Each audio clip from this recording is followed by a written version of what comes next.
The Kalahari Memorandum is in Boichoko, Postmasburg today. Residents are complaining about underground water that have been rising recently, literally turning their homes in swimming pools day and night. Some are losing tenants, others are falling ill. Walls are starting to crack. Outside 28 Mahabani Street, and as you can see, this yard is literally covered in water. And this water is not only affecting the living conditions, but it's also impacting the structure itself. As you can see, there are cracks in the building. We don't know for sure whether it's caused by the water, but one of the magogs showed me the water here, and it's impacting the strength of her wall. And the Kalahari Memorandum is in conversation with Tulani Oates, a resident of Boichoko in Postmasburg. She called us complaining about rising water levels in their homes and in the street. They have locked a query at the Santabani municipality, but up to date, the municipality failed to resolve this problem. We will speak to Tulani just to get an idea what the problem is about. Tulani, verduidelik vir ons jou probleem. Pastor, this problem is about 3 to 4 weeks back. I have called the mayor, and the mayor referred me to the ward councillor of this ward. And I called the ward councillor, we met with the ward councillor, and we came here to see the water levels, and the house was full of water. I have photos, and I've sent photos to Uppington, to the disaster people. But what is causing this water, Tulani? According to them, according to the technical director, and according to the councillor, was saying the technical director said this water is from the ground. So they can't do anything, but they are trying. According to them, they are trying to see how can they work out this water. En jy sê julle kan nie lewe hierdie die lewensomstandighede is draaglik. Wil jy ons net deurstap en wys hoe watter impak het hierdie waters op julle lewenswyse hier nie? Ek sal julle gaan wys, pastor, ons gaan in die huis ingaan, dat julle sien ons gaan dwars deur die huis in die kombuis, in die sitkamer, die main bedroom, die kombuis en die buitekant, alles julle gaan sien met die huis is vol water. Ons kan niks doen. As you can see, we are literally walking through the water. Main bedroom. Every single day, this family must try to sweep the house and dry up the water, but except for that, the water remains.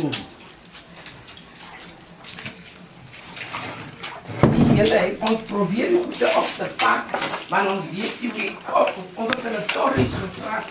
Kan ons hier een storage kry om hierdie goed te gaan weeren, want die finishers staan onder water.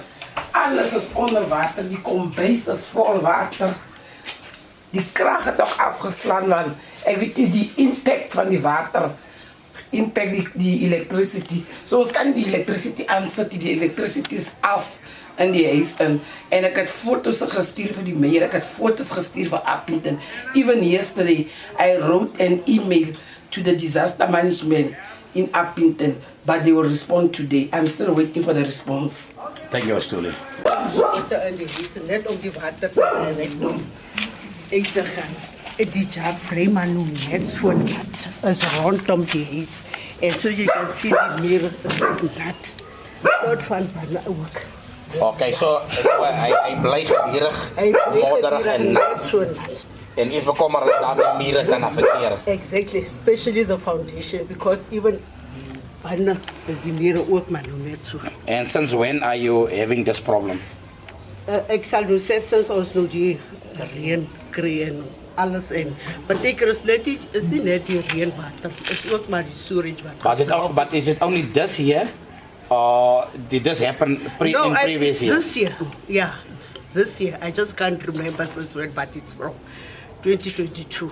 Of the residents that are affected by this water problem in Boichoko invited me to the privacy of a room just to demonstrate the terrible effects of this water problem. Ma'am, You are saying that even here in the room where we are standing, the water is affecting this room.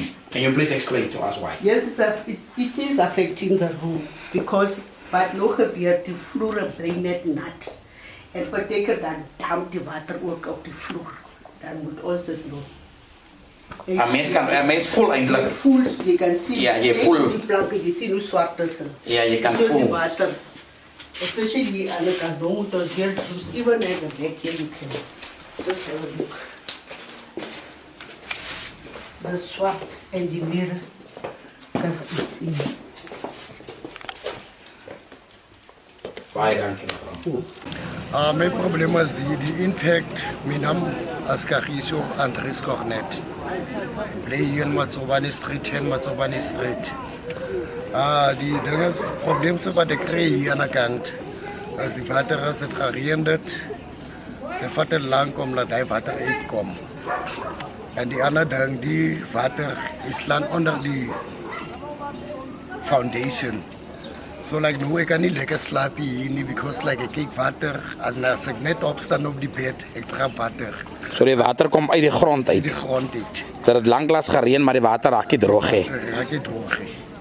En tot nu nog, ek staan nog so met die probleem because like binnenkant, hier is my klere, hier is my finishers, alles dit van dan en dit gaan breek. En sê my 'n gedeelte van jou huis het jy ook uitverhuur as 'n spaza winkel. Hoe affekteer dit die verhuuring van hy gebou? Die verhuuring het ook dieselfde probleem soos ek het because like die water gaan net nie op my plekkie. Ja, het ook hy affect ook die mense wat die langs aan my bly. Baie dankie meneer. Debbie Bosch, I reside in 5 Busaldi Street, the street behind Mahabani. The problem that we're facing now with the water is damming in the yard. We don't even have access to the toilet. We have to use bricks to access the toilet, and the water is damming in the yard, so the wall is getting big cracks. Like now, this wall is literally falling apart because inside the house there is a lot of sand that is getting loose by these waters. So there's nothing that we can do. If we open a way there so that the water can pass, you got a dam in my side.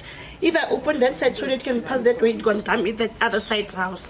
So you are literally fed up with the situation. I'm fed up with the situation, and this water doesn't go anywhere. It rather get green, or we are facing a lot of frogs in the yard. You can't even sleep at night. And I'm having a small baby who is walking around and who is crawling. So I'm scared he will eat this green water, or the frogs will even do harm to us.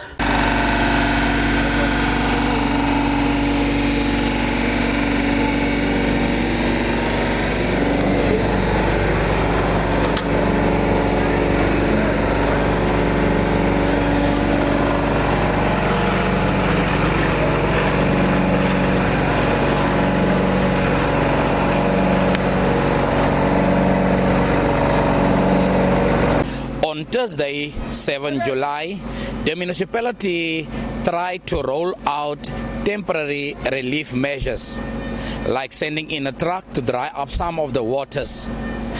But there are bigger questions at play. Where is this water coming from? Is it pipe leaks or is it underground water? And if it's underground water, what is causing this phenomenon? Could it be that increasing mining activity in the area is disturbing the underground water tables? Or could it be that water leaks are so devastating that it is now threatening the very existence of the residents of Boichoko?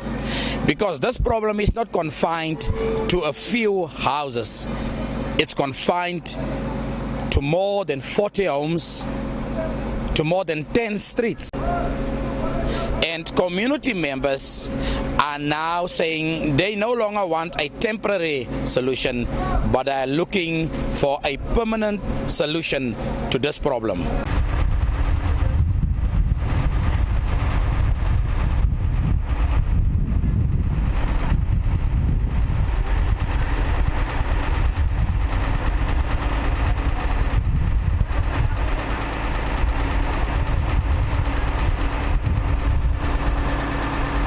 So we are at a house in Mahabane Street, which is also underwater, and some of the relief measures includes the temporary relocation of the furniture of this family to the Postmasburg showgrounds. We caught up with the ward councillor and the speaker of the Tsansabani municipality as they were busy inspecting the damage. Councillor Matara, you have just walked through and see the unbearable circumstances that the community is living in. What is the steps that the municipality will take to redress the situation? Thank you very much, Bishop. I do not want to dwell too much into issue of technicals as well. I'm not expert on that, but this is a situation that is very disappointing. It's affecting many residents of Ward 4, from the hostel until the entire of Kuting to Polo Street and the other side of this Como Street, Gwaza Street, on my right hand side as well. The people are affected. So basically we met with the management of Kolomela yesterday to address this issue. So Kolomela is willing to assess the situation. They are going to come on board to assess the whole situation, what is taking place, and then from there they will bring their team, their contractors, to assist in any way that they can with the situation that we are encountering now. I want to make a plea to our community members that they must bear with us. We are trying our all means with the little resources that we have to try and get to absorb water from the houses, because we are aware that many people don't have access to their toilets at the current situation that is happening, but we plead with community members to bear with us that we will try our all means to reach out to them. And I want to make plea to all the stakeholders out there that are willing to assist in any way that they can. We are accepting any help that we can get for our community members at this current moment. Thank you, Bishop. Councillor, I know the technical assessment is still to be done, so we are not sure as to the cause of the problem. But from a layman's perspective, is this caused by water leaks, or is it underground water, or what is the problem? What seems to be, from a layman's perspective, the problem? From my side, I'll say that this is the underground water, because of it also comes from people's houses, in their rooms, and their furniture are being affected. I mean, the whole location is wet, so I believe some of them it's underground leakage of pipes, and some is underground water. Then, as I said, that there are going to be assessment that are going to be made by the management of Kolomela and municipality. Then from there we'll know what is the real cause of this. Thank you, Councillor. This report was brought to you by Henry Jacobs on behalf of the Kalahari Memorandum.